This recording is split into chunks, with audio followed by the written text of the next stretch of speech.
प्यारे विद्यार्थियों, बायोमोलीक्यूल्स चैप्टर ਦੇ ਵਿੱਚ ਅਸੀਂ मैक्रोमोलीक्यूल्स पढ़ रहे हैं। मैक्रोमोलीक्यूल्स ਦੇ ਵਿੱਚ बेटा ਅਸੀਂ ਸਭ ਤੋਂ ਪਹਿਲਾਂ ਸਟੱਡੀ ਕੀਤੀ ਹੈ ਪ੍ਰੋਟੀਨਸ ਦੀ। ਪ੍ਰੋਟੀਨਸ ਕਿਸ ਤਰ੍ਹਾਂ ਬਣਦੇ ਹੈ, ਕਿਸ ਤਰ੍ਹਾਂ ਅਮਾਈਨੋ ਐਸਿਡਸ ਇੱਕ ਦੂਸਰੇ ਨਾਲ ਪੈਪਟਾਈਡ ਬੌਂਡ ਦੇ ਥਰੂ ਕੰਬਾਈਨ ਕਰਦੇ ਹੈ, ਪ੍ਰੋਟੀਨਸ ਬਣਦੇ ਹੈ। ਤੇ ਫਿਰ ਜਿਹੜੇ ਪ੍ਰੋਟੀਨਸ ਬਣ ਜਾਂਦੇ ਆ ਉਹਨਾਂ ਦਾ ਸਟਰਕਚਰ ਕਿਸ ਤਰ੍ਹਾਂ ਦਾ ਹੁੰਦਾ ਹੈ। ਸਾਡਾ ਜੋ ਅੱਜ ਦੇ ਲੈਕਚਰ ਦਾ ਸਕੋਪ ਰਹਿਣ ਵਾਲਾ ਹੈ ਉਹ ਕਾਰਬੋਹਾਈਡਰੇਟਸ ਬਾਰੇ ਹੈ। ਕਾਰਬੋਹਾਈਡਰੇਟਸ ਕੀ ਹੁੰਦੇ ਹੈ, ਕਿਸ ਤਰ੍ਹਾਂ ਮੋਨੋਸੈਕਰਾਈਡ ਯੂਨਿਟਸ ਆਪਸ ਦੇ ਵਿੱਚ ਕੰਬਾਈਨ ਕਰਦੀਆਂ ਨੇ ਤੇ ਪੋਲੀਸੈਕਰਾਈਡ ਯੂਨਿਟਸ ਬਣ ਜਾਂਦੀਆਂ ਨੇ। ਇਹ ਸਾਰੇ ਬਾਰੇ ਬੇਟਾ ਅਸੀਂ ਅੱਜ ਦੇ ਚੈਪਟਰ ਦੇ ਵਿੱਚ ਪੜ੍ਹਾਂਗੇ। ਸੋ ਸਭ ਤੋਂ ਪਹਿਲਾਂ ਅਸੀਂ ਗੱਲ ਕਰਦੇ ਹਾਂ ਕਾਰਬੋਹਾਈਡਰੇਟਸ ਬਾਰੇ ਕਿ ਵਟ ਆਰ ਕਾਰਬੋਹਾਈਡਰੇਟਸ। बेटा जे कार्बोहाइड्रेट्स की गल करिए तो carbohydrates as it is very clear from name कि these are the hydrates of carbon. Carbon के जो हाइड्रेट्स हैगे है, कार्बन के हाइड्रेट्स का मतलब कि कार्बन है, कार्बन के नाल वाटर मॉलीक्यूल्स लगे हुए है तो फार्मूला CxH2O जिहड़े इस फार्मूले नूं बेटा फॉलो करते हैं इन्हां नूं असीं कार्बोहाइड्रेट्स कहांगे। मतलब कि hydrates of carbon are called carbohydrates.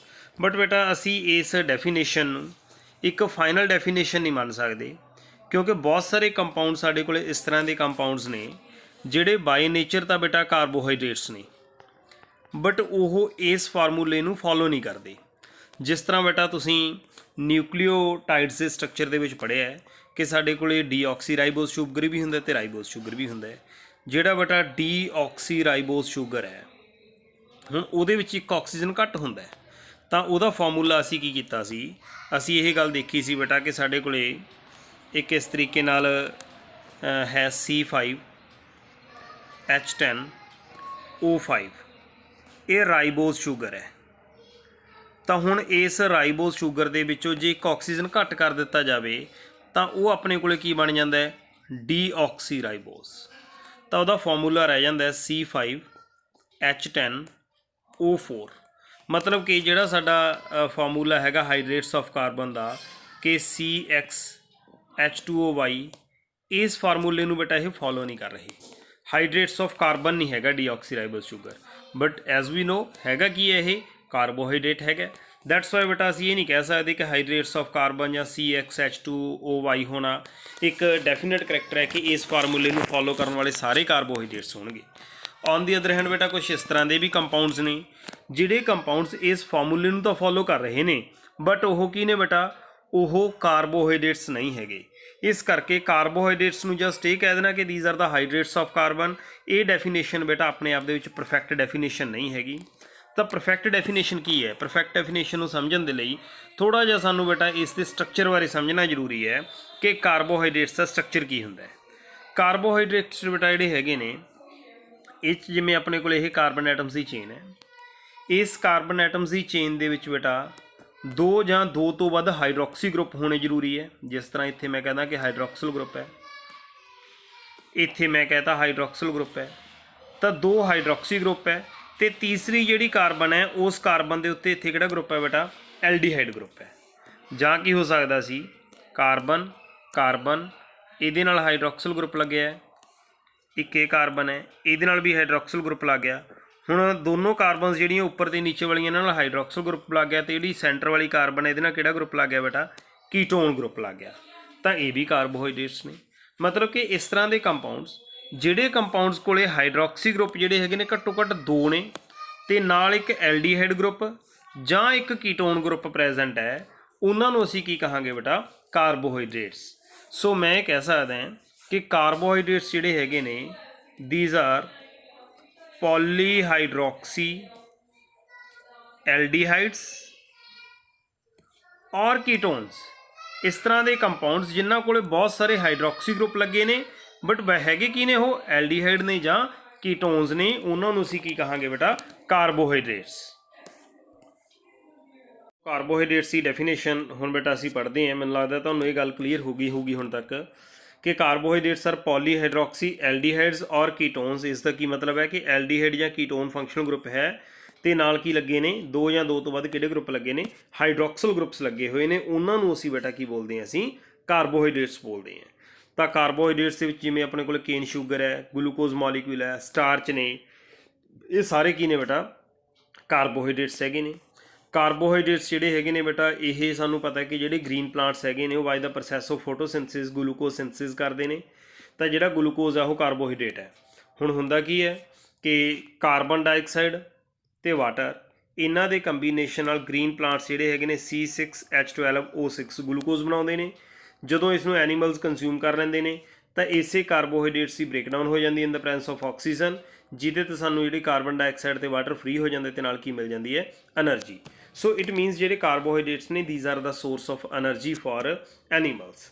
ਤਾਂ ਜਿੰਨੇ ਵੀ ਬੇਟਾ ਆਰਗੈਨਿਜ਼ਮਸ ਹੈਗੇ ਨੇ ਜਿਹੜੇ ਪਲਾਂਟਸ ਹੈਗੇ ਨੇ ਉਹ ਕਾਰਬੋਹਾਈਡਰੇਟਸ ਨੂੰ ਪ੍ਰੋਡਿਊਸ ਕਰਦੇ ਨੇ, ਫੋਟੋਸਿੰਥਸਿਸ ਦੇ ਵਿੱਚ ਇਹ ਪ੍ਰੋਡਿਊਸ ਹੁੰਦੇ ਨੇ ਅਤੇ ਰੈਸਪੀਰੇਸ਼ਨ ਦੇ ਵਿੱਚ ਬੇਟਾ ਇਹ ਕੰਜ਼ਿਊਮ ਹੋ ਜਾਂਦੇ ਨੇ। ਦੈਨ ਜਿਹੜੇ ਕਾਰਬੋਹਾਈਡਰੇਟਸ ਨੇ ਬੇਟਾ ਇਹ if these are sweet crystalline substances ਤਾਂ ਅਸੀਂ ਇਹਨਾਂ ਨੂੰ ਸ਼ੂਗਰ ਕਹਿ ਦਾਂਗੇ। ਤਾਂ ਇਹ ਬੇਟਾ ਅਲੱਗ-ਅਲੱਗ ਕੈਟਾਗਰੀਜ਼, ਦੋ ਕੈਟਾਗਰੀਜ਼ ਦੇ ਵਿੱਚ ਅਸੀਂ ਇਹਨਾਂ ਨੂੰ ਬੇਟਾ ਸਟੱਡੀ ਕਰਾਂਗੇ। ਇੱਕ ਤਾਂ ਹੋਣਗੇ ਸਾਡੇ ਕੋਲ ਮੋਨੋਸੈਕਰਾਈਡਸ ਅਤੇ ਇੱਕ ਹੋਣਗੇ ਬੇਟਾ ਪੋਲੀਸੈਕਰਾਈਡਸ। ਹੁਣ ਮੋਨੋਸੈਕਰਾਈਡਸ ਕੀ ਨੇ ਜਾਂ ਪੋਲੀਸੈਕਰਾਈਡਸ ਕੀ ਨੇ, ਇਸ ਚੀਜ਼ ਨੂੰ ਬੇਟਾ ਅਸੀਂ ਸਮਝਣ ਦੀ ਕੋਸ਼ਿਸ਼ ਕਰਦੇ ਹਾਂ। ਮੋਨੋ ਦਾ ਮਤਲਬ ਇੱਕ, ਸੈਕਰਾਈਡ ਦਾ ਮਤਲਬ ਸ਼ੂਗਰ, ਮਤਲਬ ਕਿ ਜਿਹਦੇ ਕੋਲ ਇੱਕੋ ਹੀ ਸ਼ੂਗਰ ਮੋਲੀਕਿਊਲ ਲੱਗਿਆ ਹੋਇਆ। ਇੱਕੋ ਹੀ ਸ਼ੂਗਰ ਮੋਲੀਕਿਊਲ ਦਾ ਮਤਲਬ ਇਹ ਹੈ ਕਿ ਇਸ ਤਰ੍ਹਾਂ ਦਾ ਕੋਈ ਕੰਪਾਊਂਡ, ਇਸ ਤਰ੍ਹਾਂ ਦਾ ਪੋਲੀਹਾਈਡਰੋਕਸੀ ਐਲਡੀਹਾਈਡ ਜਾਂ ਕੀਟੋਨ ਜਿਹਦੀ ਫਰਦਰ ਬ੍ਰੇਕਡਾਊਨ ਨਹੀਂ ਕੀਤੀ ਜਾ ਸਕਦੀ, ਜਿਹਦੀ ਹਾਈਡਰੋਲਿਸਿਸ ਪੋਸੀਬਲ ਨਹੀਂ ਹੈ। ਜਿਵੇਂ ਜੇ ਮੈਂ ਗੱਲ ਕਹਾਂ ਕਿ ਗਲੂਕੋਜ਼ ਹੈ, ਗਲੂਕੋਜ਼ ਤਾਂ ਆਪਣੇ ਆਪ 'ਚ ਹੀ ਮੋਨੋਮਰ ਹੈ। ਜੇ ਇਹਦੀ ਬ੍ਰੇਕਡਾਊਨ ਹੋਊਗੀ ਤਾਂ ਇਹ ਤੋਂ ਹੋਰ ਕਾਰਬੋਹਾਈਡਰੇਟਸ ਨਹੀਂ ਬਣਨਗੇ, ਇਹਦਾ ਬ੍ਰੇਕਡਾਊਨ ਹੋ ਕੇ ਕਾਰਬਨ ਡਾਈਆਕਸਾਈਡ ਜਾਂ ਵਾਟਰ ਬਣ ਜੂਗਾ ਅਤੇ ਪਲੱਸ ਕੀ ਮਿਲ ਜੂਗੀ ਐਨਰਜੀ ਮਿਲ ਜੂਗੀ। ਇਹਦਾ ਮਤਲਬ ਕੀ ਹੋ ਗਈ, ਇਹ ਤਾਂ ਮੋਨੋਮਰ ਯੂਨਿਟ ਹੋ ਗਈ। ਬਟ ਜੇ ਮੈਂ ਗੱਲ ਕਰਾਂ ਬੇਟਾ ਸਟਾਰਚ ਦੀ, ਸਟਾਰਚ ਦੀ ਜੇ ਮੈਂ ਹਾਈਡਰੋਲਿਸਿਸ ਕਰਦਾ ਸਟਾਰਚ ਦੀ ਬ੍ਰੇਕਡਾਊਨ ਹੋਣ ਨਾਲ ਮੇਰੇ ਕੋਲ ਬਹੁਤ ਜ਼ਿਆਦਾ ਗਲੂਕੋਜ਼ ਯੂਨਿਟਸ ਮਿਲ ਜਾਣਗੀਆਂ। ਹੁਣ ਗਲੂਕੋਜ਼ ਵੀ ਤਾਂ ਕਾਰਬੋਹਾਈਡਰੇਟ ਹੈ, ਇਹ ਵੀ ਕਾਰਬੋਹਾਈਡਰੇਟ ਹੈ। ਇਹਦਾ ਮਤਲਬ ਬੇਟਾ ਇਸ ਤਰ੍ਹਾਂ ਦੇ ਕੰਪਾਊਂਡਸ ਜਿਨ੍ਹਾਂ ਦੀ ਬ੍ਰੇਕਡਾਊਨ ਦੇ ਨਾਲ ਹੋਰ ਸਾਡੇ ਕੋਲੇ ਕਾਰਬੋਹਾਈਡਰੇਟਸ ਬਣ ਸਕਦੇ ਨੇ, ਮੋਨੋਸੈਕਰਾਈਡ ਯੂਨਿਟਸ ਬਣ ਸਕਦੀਆਂ ਨੇ, ਉਹ ਤਾਂ ਪੋਲੀਸੈਕਰਾਈਡ ਹੋ ਗਏ। ਅਤੇ ਜਿਹੜੀਆਂ ਆਪਣੇ ਆਪ 'ਚ ਹੀ ਮੋਨੋਮਰ ਨੇ ਜਿਹਦੀ ਫਰਦਰ ਬ੍ਰੇਕਡਾਊਨ ਪੋਸੀਬਲ ਨਹੀਂ, ਜਿਨ੍ਹਾਂ ਤੋਂ ਕੋਈ ਵੀ ਹੋਰ ਕਾਰਬੋਹਾਈਡਰੇਟ ਨਹੀਂ ਬਣੂਗਾ, ਉਹਨਾਂ ਨੂੰ ਅਸੀਂ ਕੀ ਕਹਾਂਗੇ ਮੋਨੋਸੈਕਰਾਈਡਸ। ਸੋ ਮੋਨੋਸੈਕਰਾਈਡ ਜਿਹੜੇ ਸਿੰਪਲ ਕਾਰਬੋਹਾਈਡਰੇਟਸ ਹੈਗੇ ਨੇ, ਇਹਦੇ ਵਿੱਚ ਬੇਟਾ ਜਿਹੜੇ ਹੈਗੇ ਨੇ the simplest form of the carbohydrate are monosaccharides. Mono means one, saccharide means sugar. So monosaccharides are polyhydroxyaldehydes or ketones that cannot be hydrolyzed further to give simple sugar। ਮਤਲਬ ਕਿ ਇਹਦੀ ਹਾਈਡਰੋਲਿਸਿਸ ਨਾਲ ਹੋਰ ਕੋਈ ਸਿੰਪਲ ਸ਼ੂਗਰ, ਇਸ ਤੋਂ ਛੋਟੀ sugar ਬਣ ਨਹੀਂ ਸਕਦੀ, ਉਹਨਾਂ ਨੂੰ ਅਸੀਂ ਮੋਨੋਸੈਕਰਾਈਡਸ ਬੋਲਦੇ ਹਾਂ। ਜਿਵੇਂ ਆਪਣੇ ਕੋਲ ਐਗਜ਼ਾਮਪਲ ਇੱਥੇ ਬੇਟਾ ਕੀ ਆ ਗਈ, ਗਲੂਕੋਜ਼ ਦੀ ਐਗਜ਼ਾਮਪਲ ਆ ਗਈ ਜਾਂ ਫਰਕਟੋਜ਼ ਦੀ ਐਗਜ਼ਾਮਪਲ ਆ ਗਈ। ਤਾਂ ਹੁਣ ਇਹ ਜਿਹੜੇ ਮੋਨੋਸੈਕਰਾਈਡਸ ਨੇ, ਬਟ ਕਿਉਂਕਿ ਤੁਹਾਨੂੰ ਬੇਟਾ ਮੈਂ ਪਹਿਲਾਂ ਦੱਸਿਆ ਕਿ ਇਹਦੇ ਵਿੱਚ ਜਾਂ ਤਾਂ ਗਰੁੱਪ ਸਾਡੇ ਕੋਲ ਐਲਡੀਹਾਈਡ ਲੱਗਿਆ ਹੋਊ ਜਾਂ ਕੀਟੋਨ ਲੱਗਿਆ ਹੋਊ, ਇਹਨਾਂ 'ਚੋਂ ਇੱਕੋ ਹੀ ਲੱਗਿਆ ਹੋਊ ਅਤੇ ਨਾਲ ਕੀ ਹੋਣਗੇ ਹਾਈਡਰੋਕਸੀ ਗਰੁੱਪਸ ਲੱਗੇ ਹੋਣਗੇ। ਸੋ ਜੇ ਫੰਕਸ਼ਨਲ ਗਰੁੱਪ ਐਲਡੀਹਾਈਡ ਹੈ ਤਾਂ ਅਸੀਂ ਇਹਨਾਂ ਨੂੰ ਐਲਡੋਜ਼ਸ ਬੋਲ ਦਾਂਗੇ, ਅਤੇ ਜੇ ਕੀਟੋਨ ਹੈ ਤਾਂ ਕੀਟੋਜ਼ਸ ਬੋਲ ਦਾਂਗੇ। Then number of carbon atom ਜੇ 3 ਹੈ ਐਲਡੋ ਟਰਾਈਓਜ਼ਸ, 4 ਐਲਡੋ ਟੈਟਰੋਜ਼ਸ, ਐਲਡੋ ਪੈਂਟੋਜ਼ਸ, ਐਲਡੋ ਹੈਕਸੋਜ਼ਸ, ਐਲਡੋ ਹੈਪਟੋਜ਼ਸ। ਜਿਵੇਂ ਮੈਂ ਗੱਲ ਕਰਾਂ C6H12O6, ਮੈਂ ਕਹਤਾ ਕਿ ਇਹ ਗਲੂਕੋਜ਼ ਹੈ। ਜਿਹੜਾ ਬੇਟਾ ਇਹ ਗਲੂਕੋਜ਼ ਹੈ, ਕਿਉਂਕਿ ਇਹ ਗਲੂਕੋਜ਼ ਫਰਦਰ ਬ੍ਰੇਕਡਾਊਨ ਹੋ ਕੇ ਹੋਰ ਸਿੰਪਲ ਸ਼ੂਗਰਸ ਨਹੀਂ ਦੇ ਰਿਹਾ, ਮੋਨੋਸੈਕਰਾਈਡ ਹੈ। ਇਹਦੇ ਵਿੱਚ ਫੰਕਸ਼ਨਲ ਗਰੁੱਪ ਕਿਹੜਾ ਲੱਗਿਆ ਹੋਇਆ ਹੈ, ਐਲਡੀਹਾਈਡ। ਹੁਣ ਜੇ ਤੁਸੀਂ ਕਹੋ ਕਿ ਸਰ ਇਹ ਤੋਂ ਤਾਂ ਕਲੀਅਰ ਨਹੀਂ ਹੋ ਰਿਹਾ ਵੀ ਐਲਡੀਹਾਈਡ ਹੈ, ਨਹੀਂ ਕਲੀਅਰ ਹੋ ਰਿਹਾ ਇਹਦੇ ਤੋਂ, ਬਿਲਕੁਲ ਮੈਂ ਕਹਿ ਰਿਹਾ ਕਿ ਨਹੀਂ ਕਲੀਅਰ ਹੋ ਰਿਹਾ। ਜਿੱਥੋਂ ਕਲੀਅਰ ਹੋਊਗਾ ਹੁਣ ਤੁਹਾਨੂੰ ਉਹ ਗੱਲ ਵੀ ਦੱਸਣ ਵਾਲਾ ਮੈਂ। ਤਾਂ ਇਹ ਬੇਟਾ ਜਿਹੜੇ ਹੈਗੇ ਨੇ ਆਪਣੇ ਕੋਲੇ ਕੀ ਨੇ, ਐਲਡੋ ਹੈਕਸੋਜ਼ਸ ਦੀ ਕੈਟਾਗਰੀ 'ਚ ਆ ਜਾਊਗਾ, ਕਿਉਂਕਿ ਇਹਦੇ ਕੋਲ ਕੀ ਹੈ 6 ਕਾਰਬਨਸ ਨੇ। ਜੇ ਮੈਂ ਕਹਾਂ ਕਿ C5H10O5 ਮਤਲਬ ਕਿ ਰਾਈਬੋਜ਼ ਸ਼ੂਗਰ ਦੀ ਗੱਲ ਕਰਾਂ ਤਾਂ ਰਾਈਬੋਜ਼ ਸ਼ੂਗਰ ਕਿਹਦੇ 'ਚ ਆ ਜਾਊਗਾ, ਐਲਡੋ ਪੈਂਟੋਜ਼ਸ ਦੀ ਕੈਟਾਗਰੀ ਦੇ ਵਿੱਚ ਆ ਜਾਊਗਾ। ਬਿਲਕੁਲ ਇਸੇ ਤਰੀਕੇ ਨਾਲ ਹੀ ਬੇਟਾ ਜਿਸ ਤਰ੍ਹਾਂ ਮੈਂ ਇੱਥੇ ਤੁਹਾਨੂੰ ਦੱਸਿਆ ਕਿ C6H12O6 ਇਹ ਗਲੂਕੋਜ਼ ਹੈ, ਤਾਂ ਇਹ C6H12O6 ਫਰਕਟੋਜ਼ ਵੀ ਹੋ ਸਕਦਾ ਹੈ। ਫਾਰਮੂਲਾ ਸੇਮ ਹੀ ਹੈ, ਫਰਕ ਸਿਰਫ ਕੀ ਹੈ ਬੇਟਾ ਕਿ ਜਿਹੜੀਆਂ ਆਪਣੇ ਕੋਲ ਇਹ 6 ਕਾਰਬਨ ਐਟਮਸ ਇਸ ਤਰੀਕੇ ਨਾਲ ਲੱਗੀਆਂ ਹੋਈਆਂ ਨੇ, ਇਹਨਾਂ ਜੇ ਪਹਿਲੀ ਕਾਰਬਨ ਦੇ ਉੱਤੇ ਫੰਕਸ਼ਨਲ ਗਰੁੱਪ ਲੱਗਿਆ ਤਾਂ ਐਲਡੀਹਾਈਡ ਹੈ, ਐਲਡੀਹਾਈਡ ਵਾਲਾ ਹੈਗਾ ਬੇਟਾ ਆਪਣੇ ਕੋਲੇ ਗਲੂਕੋਜ਼। ਅਤੇ ਜੇ ਆਪਣੇ ਕੋਲੇ ਆ ਜਾਏ ਇਸ ਤਰੀਕੇ ਨਾਲ, ਮੰਨ ਲਓ ਮੈਂ ਗੱਲ ਕਰ ਰਿਹਾ carbon carbon carbon carbon carbon carbon, 6 carbon atoms ਹੋ ਗਏ। ਇੱਥੇ ਕੀ ਲੱਗ ਗਿਆ, ਹਾਈਡਰੋਕਸਲ ਗਰੁੱਪ, ਹਾਈਡਰੋਕਸਲ ਗਰੁੱਪ, ਹਾਈਡਰੋਕਸਲ ਗਰੁੱਪ, ਹਾਈਡਰੋਕਸਲ ਗਰੁੱਪ ਲੱਗ ਗਿਆ। ਇੱਥੇ ਡਬਲ ਬੌਂਡ ਆਕਸੀਜਨ, ਇੱਥੇ ਫਿਰ ਹਾਈਡਰੋਕਸਲ ਗਰੁੱਪ ਲੱਗ ਗਿਆ। ਤਾਂ ਇਹ ਬੌਂਡ ਮੇਰੇ ਕੋਲ ਜਿਹੜਾ ਬਣ ਰਿਹਾ ਬੇਟਾ ਫੰਕਸ਼ਨਲ ਗਰੁੱਪ ਕਿਹੜਾ ਬਣ ਰਿਹਾ ਇਹ ਕੀਟੋਨ। ਸੋ ਜੇ ਕੀਟੋਨ ਫੰਕਸ਼ਨਲ ਗਰੁੱਪ ਹੈ ਤਾਂ ਐਲਡੋਕੀਟੋਜ਼ਸ ਦੀ ਕੈਟਾਗਰੀ 'ਚ ਆ ਗਿਆ। ਮੋਲੀਕੂਲਰ ਫਾਰਮੂਲਾ ਤਾਂ C6H12O6 ਹੀ ਹੈ, ਬਟ ਇਹ ਬੇਟਾ ਆਪਣੇ ਕੋਲ ਹੈਗਾ ਕੀ ਹੈ ਇਹ ਫਰਕਟੋਜ਼ ਹੈ। ਇਹ ਬੇਟਾ ਤੁਹਾਨੂੰ ਮੈਂ ਥੋੜਾ ਜਿਹਾ ਆਈਡੀਆ ਇਸ ਕਰਕੇ ਦਿੱਤਾ ਹੈ ਕਿ ਕਈ ਵਾਰੀ ਗਲੂਕੋਜ਼ ਤੇ ਫਰਕਟੋਜ਼ ਦਾ ਸੇਮ ਮੋਲੀਕੂਲਰ ਫਾਰਮੂਲਾ ਦਿੱਤਾ ਹੁੰਦਾ ਤਾਂ ਸਾਨੂੰ ਕਲੀਅਰ ਹੋਣਾ ਚਾਹੀਦਾ ਕਿ ਇਹਨਾਂ ਦੇ ਸਟਰਕਚਰ ਦੇ ਵਿੱਚ ਡਿਫਰੈਂਸ ਹੈ। ਗਲੂਕੋਜ਼ ਕੋਲੇ ਫੰਕਸ਼ਨਲ ਗਰੁੱਪ ਐਲਡੀਹਾਈਡ ਹੈ ਤੇ ਫਰਕਟੋਜ਼ ਕੋਲੇ ਫੰਕਸ਼ਨਲ ਗਰੁੱਪ ਜਿਹੜਾ ਕੀਟੋਨ ਹੈ। ਜਿਵੇਂ ਜਿਵੇਂ ਬੇਟਾ ਤੁਸੀਂ ਕੈਮਿਸਟਰੀ ਦੇ ਵਿੱਚ ਆਰਗੈਨਿਕ ਕੈਮਿਸਟਰੀ ਪੜ੍ਹੋਗੇ ਤੁਹਾਨੂੰ ਇਹ ਹੋਰ ਜ਼ਿਆਦਾ ਵਧੀਆ ਤਰੀਕੇ ਨਾਲ ਕਲੀਅਰ ਹੋਊਗਾ। ਤੇ 10+2 ਦੀ ਕੈਮਿਸਟਰੀ ਦੇ ਵਿੱਚ ਆਉਣ ਵਾਲਾ ਜਿਹੜਾ ਚੈਪਟਰ ਬਾਇਓਮੋਲੀਕਿਊਲਸ ਹੈਗਾ ਬੇਟਾ ਸੇਮ ਨਾਮ ਦਾ ਜਿਹੜਾ ਚੈਪਟਰ ਹੈ ਉਹ ਤੁਸੀਂ ਥੋੜਾ ਜਿਹਾ ਇਸ ਚੈਪਟਰ ਨੂੰ ਕੈਮਿਸਟਰੀ ਪੁਆਇੰਟ ਆਫ ਵਿਊ ਤੋਂ ਪੜ੍ਹੋਗੇ, ਜਿਹਦੇ ਵਿੱਚ ਤੁਸੀਂ ਦੇਖੋ ਕਿ ਕਿਸ ਤਰੀਕੇ ਨਾਲ ਆਪਣੇ ਕੋਲੇ ਬੇਟਾ ਇਹ ਐਲਡੀਹਾਈਡ ਤੇ ਕੀਟੋਨ ਫੰਕਸ਼ਨਲ ਗਰੁੱਪ ਹੁੰਦਾ ਹੈ। ਦੈਨ ਫਰਦਰ ਇਸ ਤੋਂ ਕਿਵੇਂ ਸਾਈਕਲਿਕ ਕੰਪਾਊਂਡਸ ਬਣ ਜਾਂਦੇ ਨੇ ਉਹ ਵੀ ਬੇਟਾ ਤੁਸੀਂ 10+2 ਦੀ ਕੈਮਿਸਟਰੀ ਦੇ ਵਿੱਚ ਜਾ ਕੇ ਜ਼ਰੂਰ ਪੜ੍ਹਨਾ ਹੈ। ਬਟ ਫਿਲਹਾਲ +1 ਦੇ ਵਿੱਚ ਤੁਹਾਨੂੰ ਇੱਕ ਐਲੀਮੈਂਟਰੀ ਆਈਡੀਆ ਜ਼ਰੂਰ ਹੋਣਾ ਚਾਹੀਦਾ ਹੈ ਕਿ ਕਿਸ ਤਰੀਕੇ ਨਾਲ ਐਲਡੀਹਾਈਡ ਤੇ ਕੀਟੋਨ ਫੰਕਸ਼ਨਲ ਗਰੁੱਪ ਹੁੰਦੇ ਹੈ ਜਾਂ ਮੋਨੋਸੈਕਰਾਈਡਸ ਕੀ ਹੁੰਦੇ ਨੇ ਤੇ ਆਪਣੇ ਕੋਲੇ ਜਿਹੜੇ ਓਲੀਗੋਸੈਕਰਾਈਡਸ ਜਿਹਦੇ ਵਿੱਚ 2 ਤੋਂ ਲੈ ਕੇ ਜਿਹੜੀਆਂ ਹੈਗੀਆਂ ਬੇਟਾ ਕਾਰਬਨ ਐਟਮਸ ਵੱਧ ਹੋ ਜਾਂਦੇ ਨੇ, ਸ਼ੂਗਰ ਯੂਨਿਟਸ ਵੱਧ ਹੋ ਜਾਂਦੀਆਂ ਨੇ। 2 ਸ਼ੂਗਰ ਯੂਨਿਟਸ ਨੇ ਡਾਈਸੈਕਰਾਈਡ ਹੈ, 3 ਨੇ ਤਾਂ ਟਰਾਈਸੈਕਰਾਈਡ ਹੈ, ਤੇ ਜੇ ਇਸ ਤੋਂ ਜ਼ਿਆਦਾ ਆ ਜਾਂਦੀਆਂ ਨੇ ਤਾਂ ਫਿਰ ਕੀ ਆ ਜਾਂਦਾ ਬੇਟਾ ਆਪਣੇ ਕੋਲੇ ਉਹ ਪੋਲੀਸੈਕਰਾਈਡ ਆ ਜਾਂਦਾ ਹੈ। ਤਾਂ ਪੋਲੀਸੈਕਰਾਈਡ ਵੱਲ ਅਸੀਂ ਮੂਵ ਕਰਨਾ ਹੈ, ਬਟ ਪੋਲੀਸੈਕਰਾਈਡ ਵੱਲ ਜਾਣ ਤੋਂ ਪਹਿਲਾਂ ਬੇਟਾ ਸਭ ਤੋਂ ਪਹਿਲਾਂ ਤੁਸੀਂ ਇੱਕ ਵਾਰ ਡਾਈਸੈਕਰਾਈਡ ਬਾਰੇ ਪੜ੍ਹੋ ਕਿ ਜਿਵੇਂ ਇੱਕ ਗਲੂਕੋਜ਼ ਤੇ ਫਰੈਕਟੋਜ਼ ਦੋਨੋਂ ਆਪਸ 'ਚ ਕੰਬਾਈਨ ਕਰ ਜਾਂਦੇ ਨੇ ਤਾਂ ਆਪਣੇ ਕੋਲੇ ਸੁਕਰੋਜ਼ ਬਣ ਜਾਂਦਾ ਹੈ। 2 ਗਲੂਕੋਜ਼ ਯੂਨਿਟਸ ਆਪਸ 'ਚ ਕੰਬਾਈਨ ਕਰ ਗਈਆਂ ਤਾਂ ਮਾਲਟੋਜ਼ ਬਣ ਗਿਆ। ਹੁਣ ਮਾਲਟੋਜ਼ ਜਿਹੜਾ ਹੈਗਾ ਬੇਟਾ ਉਹ ਆਪਣੇ ਕੋਲੇ ਜਿਹੜਾ ਹੈਗਾ ਕੀ ਹੈ ਉਹ ਕਾਰਬੋਹਾਈਡਰੇਟ ਹੈ, ਤੇ ਗਲੂਕੋਜ਼ ਕੀ ਹੈ ਇਹ ਵੀ ਕਾਰਬੋਹਾਈਡਰੇਟ ਹੈ। ਸਿਮਿਲਰਲੀ ਸੁਕਰੋਜ਼ ਕਾਰਬੋਹਾਈਡਰੇਟ ਹੈ, ਇਹ ਵੀ ਕਾਰਬੋਹਾਈਡਰੇਟਸ ਨੇ। ਬਟ ਬੇਟਾ ਜਿਹੜੇ ਆਪਣੇ ਕੋਲੇ ਇੱਧਰ ਗਲੂਕੋਜ਼ ਜਾਂ ਫਰਕਟੋਜ਼ ਆ ਗਏ ਕਿਉਂਕਿ ਇਹਨਾਂ ਦੀ ਫਰਦਰ ਹਾਈਡਰੋਲਿਸਿਸ ਕਰਕੇ ਸਿੰਪਲ ਸ਼ੂਗਰ ਨਹੀਂ ਬਣ ਸਕਦੀਆਂ, ਇਸ ਕਰਕੇ ਕੀ ਨੇ ਇਹ ਮੋਨੋਸੈਕਰਾਈਡਸ ਨੇ। ਹੁਣ ਸੁਕਰੋਜ਼ ਹੈ ਇਹਦੀ ਹਾਈਡਰੋਲਿਸਿਸ ਨਾਲ ਸਿੰਪਲ ਸ਼ੂਗਰ ਬਣ ਗਈਆਂ ਨਾ, ਕਿੰਨੀਆਂ ਬਣ ਗਈਆਂ 2 ਬਣ ਗਈਆਂ, ਇਸ ਕਰਕੇ ਕੀ ਹੋ ਗਿਆ ਇਹ ਡਾਈਸੈਕਰਾਈਡ। ਮਾਲਟੋਜ਼ ਦੀ ਹਾਈਡਰੋਲਿਸਿਸ ਦੇ ਨਾਲ ਵੀ 2 ਗਲੂਕੋਜ਼ ਮੋਲੀਕਿਊਲ ਬਣ ਗਏ, ਇਸ ਕਰਕੇ ਮਾਲਟੋਜ਼ ਵੀ ਕੀ ਹੋ ਗਿਆ ਬੇਟਾ ਡਾਈਸੈਕਰਾਈਡ ਹੋ ਗਿਆ। ਸੋ ਇਸ ਤਰੀਕੇ ਨਾਲ ਆਪਣੇ ਕੋਲੇ ਡਾਈਸੈਕਰਾਈਡ ਤੇ ਟਰਾਈਸੈਕਰਾਈਡਸ ਜਿਹੜੇ ਹੈਗੇ ਨੇ ਹੋ ਸਕਦੇ ਨੇ। ਟਰਾਈਸੈਕਰਾਈਡ ਜਿਵੇਂ ਆਪਣੇ ਕੋਲੇ ਬੇਟਾ ਰੈਫੀਨੋਜ਼ ਹੈ, ਇਹ ਤੋਂ ਗਲੂਕੋਜ਼ ਫਰਕਟੋਜ਼ ਤੇ ਗਲੈਕਟੋਜ਼ ਬਣ ਜਾਂਦਾ ਹੈ। ਇਹ ਤਿੰਨੋਂ ਮੋਨੋਸੈਕਰਾਈਡਸ ਨੇ, ਇਸ ਕਰਕੇ ਕੀ ਹੋ ਗਿਆ ਬੇਟਾ ਰੈਫੀਨੋਜ਼ ਕੀ ਹੋ ਗਿਆ ਟਰਾਈਸੈਕਰਾਈਡ ਹੋ ਗਿਆ। ਤਾਂ ਹੁਣ ਆਪਾਂ ਬੇਟਾ ਜਿਹੜਾ ਹੈਗਾ ਆਪਣੇ ਪੋਲੀਸੈਕਰਾਈਡਸ ਵੱਲ ਆਉਣੇ, ਜਿਹੜਾ ਕਿ ਸਾਡਾ ਅੱਜ ਦਾ ਮੇਨ ਟੌਪਿਕ ਹੈ। ਮੇਨ ਟੌਪਿਕ ਇਸ ਕਰਕੇ ਬੇਟਾ ਕਿਉਂਕਿ ਚੈਪਟਰ ਦੇ ਵਿੱਚ ਜਿੱਥੇ ਅਸੀਂ ਪਹੁੰਚੇ ਹੋਏ ਹਾਂ ਅਸੀਂ ਬੇਟਾ ਮੈਕਰੋ ਮੋਲੀਕਿਊਲਸ ਦੀ ਗੱਲ ਕਰ ਰਹੇ ਹਾਂ। ਮੈਕਰੋ ਮੋਲੀਕਿਊਲਸ ਵੱਡੇ ਸਾਈਜ਼ ਦੇ ਮੋਲੀਕਿਊਲਸ ਹੁੰਦੇ ਨੇ, ਤਾਂ ਇਹ ਵੱਡੇ ਸਾਈਜ਼ ਦੇ ਜਿਹੜੇ ਮੋਲੀਕਿਊਲਸ ਬੇਟਾ ਜਿਨ੍ਹਾਂ ਦਾ ਜਿਹੜਾ ਹੈਗਾ 1000 ਡਾਲਟਨ ਤੋਂ ਜ਼ਿਆਦਾ ਮੋਲੀਕੂਲਰ ਮਾਸ ਹੋ ਜਾਂਦਾ ਹੈ, ਉਹਨਾਂ ਦੇ ਵਿੱਚ ਸਾਡੇ ਕੋਲੇ ਪੋਲੀਸੈਕਰਾਈਡਸ ਆਉਂਦੇ ਹੈ। ਤੇ ਉਹ ਪੋਲੀਸੈਕਰਾਈਡ ਕਿਹਦੇ ਬਣੇ ਹੁੰਦੇ ਨੇ ਮੋਨੋਸੈਕਰਾਈਡ ਮੋਨੋਮਰ ਯੂਨਿਟਸ ਦੇ ਬਣੇ ਹੁੰਦੇ ਨੇ। ਤਾਂ ਕਿਹੜੇ ਪੋਲੀਸੈਕਰਾਈਡਸ ਅਸੀਂ ਸਿਲੇਬਸ ਦੇ ਵਿੱਚ ਪੜ੍ਹਨੇ ਆ ਬੇਟਾ ਉਹ ਆਪਣੇ ਕੋਲ ਹੈਗਾ ਇੱਕ ਸਟਾਰਚ ਤੇ ਦੂਸਰਾ ਕੀ ਹੈ ਬੇਟਾ ਸੈਲੂਲੋਜ਼। ਇਹਨਾਂ ਦੇ ਸਟਰਕਚਰ ਬਾਰੇ ਅਸੀਂ ਪੜ੍ਹਨਾ, ਕਿਵੇਂ ਗਲੂਕੋਜ਼ ਯੂਨਿਟਸ ਇੱਕ ਦੂਜੇ ਨਾਲ ਕੰਬਾਈਨ ਕਰਕੇ ਸਟਾਰਚ ਜਾਂ ਸੈਲੂਲੋਜ਼ ਬਣਾਉਣੀਆਂ ਨੇ, ਉਸ ਚੀਜ਼ ਬਾਰੇ ਅਸੀਂ ਪੜ੍ਹਨਾ, ਉਸ ਬੌਂਡਿੰਗ ਬਾਰੇ ਅਸੀਂ ਪੜ੍ਹਨਾ ਬੇਟਾ। ਤਾਂ ਹੁਣ ਅਸੀਂ ਇਹਨਾਂ ਦੇ ਕੰਬੀਨੇਸ਼ਨ ਦੀ ਗੱਲ ਕਰਦੇ ਹਾਂ ਕਿ ਕਿਵੇਂ ਇਹ ਯੂਨਿਟਸ ਆਪਸ ਦੇ ਵਿੱਚ ਬੇਟਾ ਕੰਬਾਈਨ ਹੁੰਦੀਆਂ ਨੇ। ਤਾਂ ਜਿਸ ਤਰ੍ਹਾਂ ਬੇਟਾ ਆਪਣੇ ਕੋਲ ਇੱਥੇ ਇੱਕ ਮੈਂ ਗਲੂਕੋਜ਼ ਯੂਨਿਟ ਬਣਾ ਰਿਹਾ ਹਾਂ, ਇਸ ਦਾ ਬੇਟਾ ਇਹ ਸਟਰਕਚਰ ਜਿਹੜਾ ਸਾਈਕਲਿਕ ਸਟਰਕਚਰ ਡਰਾ ਕਰ ਰਿਹਾ ਮੈਂ।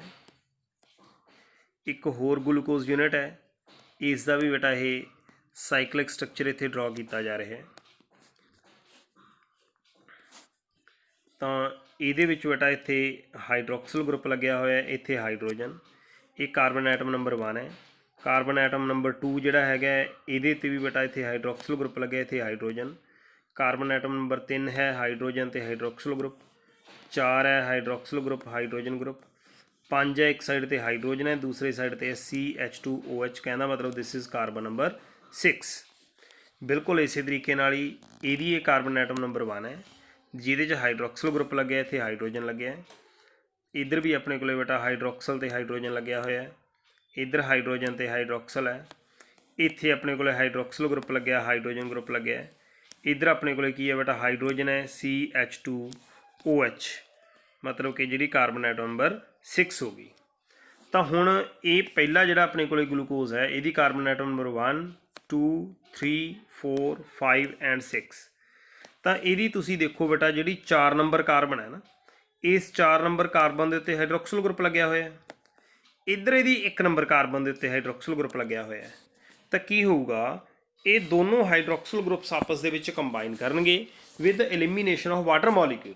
ਤਾਂ ਜਦੋਂ ਵਾਟਰ ਮੋਲੀਕਿਊਲ ਇੱਥੋਂ ਐਲੀਮੀਨੇਟ ਹੋ ਗਿਆ ਤਾਂ ਕੀ ਬੇਟਾ ਇੱਥੇ ਸਟਰਕਚਰ ਬਣਨ ਵਾਲਾ ਹੈ, ਇੱਥੇ ਸਟਰਕਚਰ ਜਿਹੜਾ ਬਣਨ ਵਾਲਾ ਹੈ, ਦੇਖੋ ਹਾਈਡਰੋਕਸਿਲ ਗਰੁੱਪ ਇੱਥੇ ਸੀਗਾ, ਹਾਈਡਰੋਕਸਿਲ ਗਰੁੱਪ ਇੱਥੇ ਸੀਗਾ, ਦੋਨਾਂ ਦੇ ਵਿੱਚੋਂ ਵਾਟਰ ਮੋਲੀਕਿਊਲ ਜਿਹੜਾ ਹੈਗਾ ਬੇਟਾ ਅਸੀਂ ਇੱਥੇ ਕੀ ਕਰ ਰਹੇ ਹਾਂ, ਐਲੀਮੀਨੇਟ ਕਰ ਰਹੇ ਹਾਂ। ਜਦੋਂ ਵਾਟਰ ਮੋਲੀਕਿਊਲ ਬੇਟਾ ਐਲੀਮੀਨੇਟ ਕਰਤਾ, ਹਾਂਜੀ, ਤਾਂ ਹੁਣ ਵਾਟਰ ਮੋਲੀਕਿਊਲ ਐਲੀਮੀਨੇਟ ਹੋਣ ਤੋਂ ਬਾਅਦ ਦੇ ਵਿੱਚ ਇੱਥੋਂ ਇੱਕ ਆਕਸੀਜਨ ਦੇ ਥਰੂ ਇਹ ਦੋਨੋਂ ਆਪਸ ਦੇ ਵਿੱਚ ਕੰਬਾਈਨ ਕਰਕੇ, ਸਮਝ ਰਹੇ ਹੋ ਨਾ, ਦੋਨੇ ਪਾਸੇ ਹਾਈਡਰੋਕਸਿਲ ਗਰੁੱਪ ਸੀ, ਵਾਟਰ ਮੋਲੀਕਿਊਲ ਐਲੀਮੀਨੇਟ ਹੋ ਗਿਆ ਤੇ ਇੱਥੇ ਬੌਂਡ ਬਣ ਗਿਆ। ਜਿਹੜਾ ਕਾਰਬਨ ਐਟਮ ਨੰਬਰ 1 ਤੇ ਕਾਰਬਨ ਐਟਮ ਨੰਬਰ 4 ਦੇ ਵਿੱਚ ਇਹ ਬੌਂਡ ਬਣਿਆ with elimination of water molecule, this bond is called glycosidic bond. ਇਸ ਬੌਂਡ ਨੂੰ ਅਸੀਂ ਗਲਾਈਕੋਸਿਡਿਕ ਬੌਂਡ ਬੋਲਦੇ ਹਾਂ। ਮਤਲਬ ਕੀ ਹੈ ਕਿ ਜਿਵੇਂ ਅਮਾਈਨੋ ਐਸਿਡਸ ਦੇ ਵਿੱਚ ਅਸੀਂ ਦੇਖਿਆ ਸੀ ਕਿ ਅਮਾਈਨੋ ਐਸਿਡਸ ਇੱਕ ਦੂਜੇ ਨਾਲ ਕੰਬਾਈਨ ਕਰ ਰਹੇ ਹੈ with the elimination of water molecule, that bond was called peptide bond. Similarly carbohydrates ਦੇ ਵਿੱਚ ਜਿਹੜਾ ਬੌਂਡ ਬਣਨ ਵਾਲਾ ਹੈ, this bond is called glycosidic bond। ਮੈਂ ਉਮੀਦ ਕਰਦਾ ਬੇਟਾ ਕਿ ਤੁਹਾਨੂੰ glycosidic bond ਦੀ ਫਾਰਮੇਸ਼ਨ ਸਮਝ ਲੱਗੀ ਹੋਣੀ ਹੈ, ਬਟ ਤੁਸੀਂ ਜਦੋਂ ਇੱਕ ਵਾਰੀ ਇਹਨੂੰ ਡਰਾ ਕਰ ਲਓਗੇ ਨਾ ਤਾਂ ਤੁਹਾਨੂੰ ਆਪਣੇ ਆਪ ਹੀ ਇਹ ਗੱਲ ਕਲੀਅਰ ਹੋ ਜਾਏਗੀ ਕਿ ਕਿਸ ਤਰੀਕੇ ਨਾਲ ਜਿਹੜੇ ਹੈਗੇ ਨੇ ਬੇਟਾ ਇਹ ਬਣਦੇ ਹੈ, ਕਿਵੇਂ ਇਹ ਜਿਹੜੇ ਮੋਲੀਕਿਊਲਸ ਨੇ ਵਾਟਰ ਮੋਲੀਕਿਊਲ ਐਲੀਮੀਨੇਟ ਕਰ ਦਿੰਦੇ ਹੈ, ਤੇ ਵਾਟਰ ਮੋਲੀਕਿਊਲ ਐਲੀਮੀਨੇਟ ਕਰਨ ਤੋਂ ਬਾਅਦ ਦੇ ਵਿੱਚ ਬੇਟਾ ਇਹਨਾਂ ਦੇ ਵਿੱਚ ਗਲਾਈਕੋਸਿਡਿਕ ਬੌਂਡ ਦੀ ਫਾਰਮੇਸ਼ਨ ਹੋ ਜਾਂਦੀ ਹੈ। ਹਾਂਜੀ, ਤਾਂ ਜਿਸ ਤਰ੍ਹਾਂ ਆਪਣੇ ਕੋਲੇ ਬੇਟਾ ਇੱਥੇ ਕੁਝ ਕੁ ਸਟਰਕਚਰਸ ਜਿਹੜੇ ਹੈਗੇ ਨੇ ਬੇਟਾ ਦਿਖਾਏ ਹੋਏ ਨੇ,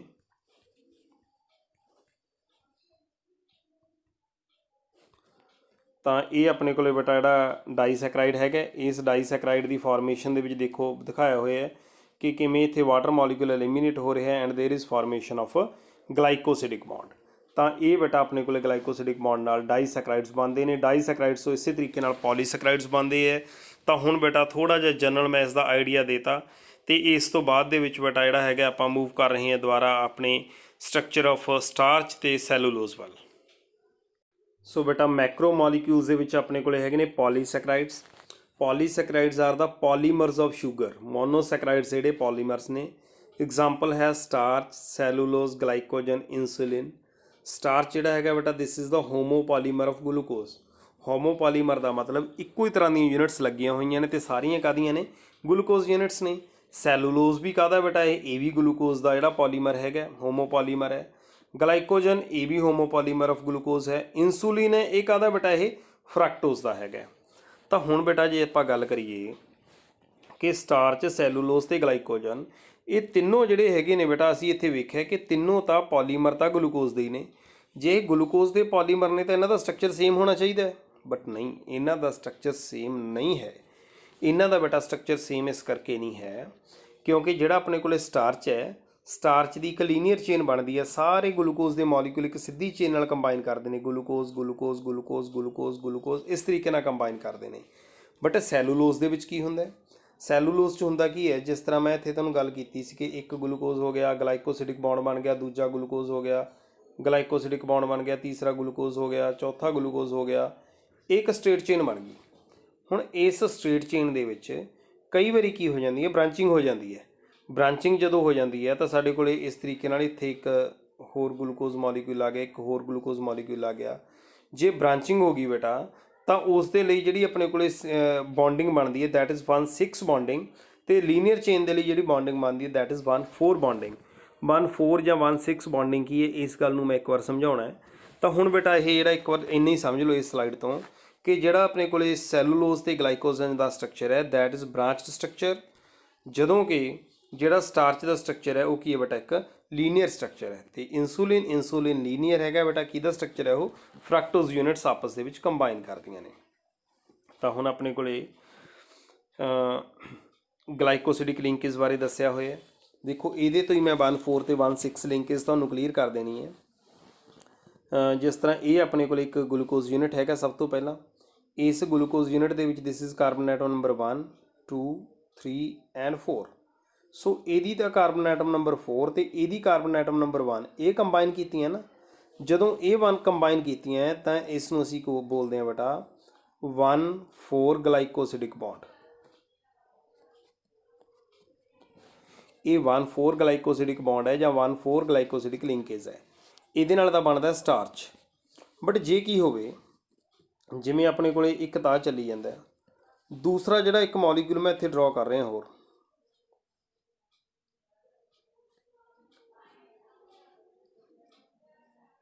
ਇਹਦੇ ਵਿੱਚ ਇਹ ਕਾਰਬਨ ਐਟਮ ਨੰਬਰ 1 2 3 4 5 ਤੇ 5 ਦੇ ਵਿੱਚ ਬੇਟਾ ਜਿਹੜੀ ਹੈਗੀ ਇੱਥੇ 6 ਲੱਗਿਆ ਹੋਊਗਾ ਨਾ CH2OH, ਤਾਂ ਇਹ 6ਵੀਂ ਕਾਰਬਨ ਦਾ ਹਾਈਡਰੋਕਸਿਲ ਗਰੁੱਪ ਉਹਦੀ ਪਹਿਲੀ ਕਾਰਬਨ ਨਾਲ ਜੇ ਕੰਬਾਈਨ ਕਰਦਾ ਹੈ ਤਾਂ ਬ੍ਰਾਂਚਿੰਗ ਹੋ ਜੂਗੀ ਨਾ, ਨੀਚੇ ਨੂੰ ਸਟਰਕਚਰ ਬਣ ਜੂਗਾ, ਤਾਂ ਉੱਥੇ ਕੀ ਹੋ ਜੂਗੀ ਸਾਡੇ ਕੋਲ alpha 1 6 ਗਲਾਈਕੋਸਿਡਿਕ ਲਿੰਕੇਜ। ਤਾਂ ਇਸ ਨੂੰ ਬੇਟਾ ਸਮਝਾਉਣ ਦੇ ਲਈ ਤੁਹਾਨੂੰ ਮੈਂ ਇੱਕ ਸਲਾਈਡ ਦਿਖਾਉਣਾ ਇੱਥੇ।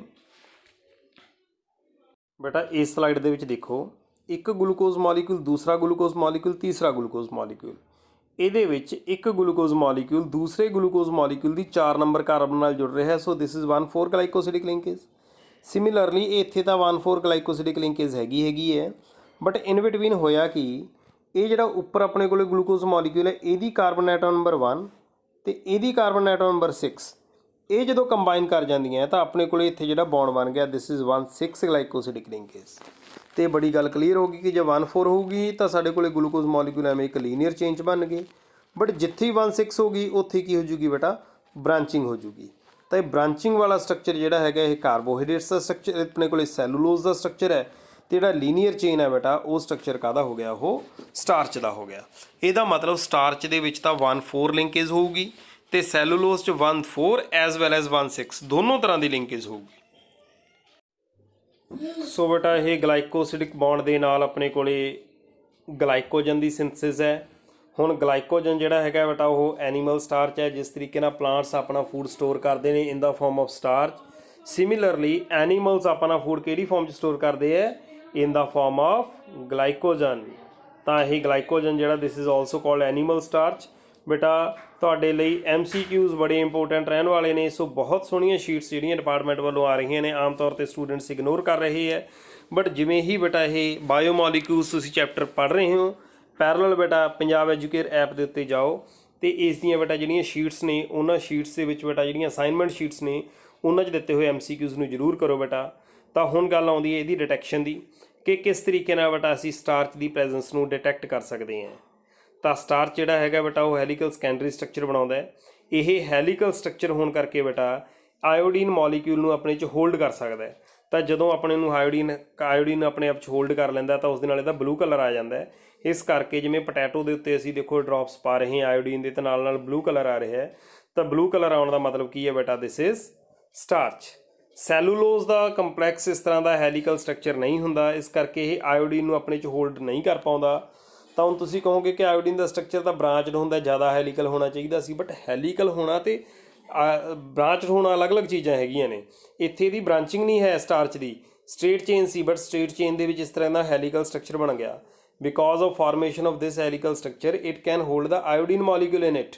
ਜਦੋਂ ਆਇਓਡੀਨ ਮੋਲੀਕਿਊਲ ਨੂੰ ਇਹਦੇ 'ਚ ਹੋਲਡ ਕਰ ਸਕੂਗਾ ਤਾਂ ਆਪਣੇ ਕੋਲ ਕਲਰ ਕਿਹੜਾ ਆ ਜਾਊਗਾ, ਬਲੂ ਕਲਰ ਆ ਜਾਊਗਾ। ਬਟ ਸੈਲੂਲੋਜ਼ ਦਾ ਕਿਹੜਾ ਸਟਰਕਚਰ ਹੈ, ਬ੍ਰਾਂਚ ਸਟਰਕਚਰ ਹੈ। ਬ੍ਰਾਂਚ ਸਟਰਕਚਰ ਹੋਣ ਕਰਕੇ ਉਹਦੇ ਵਿੱਚ ਆਇਓਡੀਨ ਮੋਲੀਕਿਊਲ ਜਿਹੜਾ ਹੈਗਾ ਉਹਨੂੰ ਹੋਲਡ ਨਹੀਂ ਕਰ ਪਾਉਂਦਾ, ਕਿਉਂਕਿ ਹੈਲੀਕਲ ਸਟਰਕਚਰ ਨਹੀਂ ਬਣਦਾ, ਇਸ ਕਰਕੇ ਬੇਟਾ ਉਸ ਦਾ ਇਸ ਤਰੀਕੇ ਨਾਲ ਕੋਈ ਵੀ ਬਲੂ ਕਲਰ ਨਹੀਂ ਆਉਂਦਾ। ਤਾਂ ਇਹ ਬੇਟਾ ਆਪਣੇ ਕੋਲ ਇਸ ਚੈਪਟਰ ਦੇ ਵਿੱਚ ਸੀਗੇ ਪੋਲੀਸੈਕਰਾਈਡਸ। ਕਿਉਂਕਿ ਬੇਟਾ ਮੈਂ ਤੁਹਾਨੂੰ ਕਿਹਾ ਕਿ ਚੈਪਟਰ ਨੂੰ ਅਸੀਂ ਸਟੈਪਸ ਦੇ ਵਿੱਚ ਕਰ ਰਹੇ ਹਾਂ, ਤਾਂ ਆਪਣੇ ਕੋਲੇ ਸਭ ਤੋਂ ਪਹਿਲਾਂ ਪ੍ਰੋਟੀਨ ਪੜ੍ਹੇ ਹੈ, ਪ੍ਰੋਟੀਨ ਦਾ ਸਟਰਕਚਰ ਤੁਹਾਨੂੰ ਇੱਕ ਲੈਕਚਰ 'ਚ ਦਿੱਤਾ ਹੈ। ਅੱਜ ਦੂਸਰੇ ਲੈਕਚਰ ਦੇ ਵਿੱਚ ਬੇਟਾ ਤੁਹਾਨੂੰ ਮੈਂ ਕਾਰਬੋਹਾਈਡਰੇਟਸ ਬਾਰੇ ਪੜ੍ਹਾਇਆ ਹੈ, ਤੇ ਇਸ ਤੋਂ ਬਾਅਦ ਦੇ ਵਿੱਚ ਬੇਟਾ ਕੱਲ੍ਹ ਤੁਹਾਨੂੰ ਬੇਟਾ ਮੈਂ ਨਿਊਕਲਿਕ ਐਸਿਡ ਜਿਹੜਾ ਜੀ ਸਟਰਕਚਰ ਆਫ DNA ਤੇ RNA, ਇਸ ਚੈਪਟਰ ਦਾ ਸਭ ਤੋਂ ਜ਼ਿਆਦਾ ਇੰਪੋਰਟੈਂਟ ਰਹਿਣ ਵਾਲਾ ਟੌਪਿਕ ਹੋਏਗਾ ਬੇਟਾ, that is structure of DNA। ਤਾਂ ਉਹ ਆਪਾਂ ਨੈਕਸਟ ਡਿਸਕਸ ਕਰਾਂਗੇ। ਅੱਜ ਦੇ ਲਈ ਇੰਨਾ ਹੀ ਬਹੁਤ ਹੈ ਬੇਟਾ। ਥੈਂਕ ਯੂ ਬੇਟਾ, ਥੈਂਕ ਯੂ ਵੈਰੀ ਮਚ।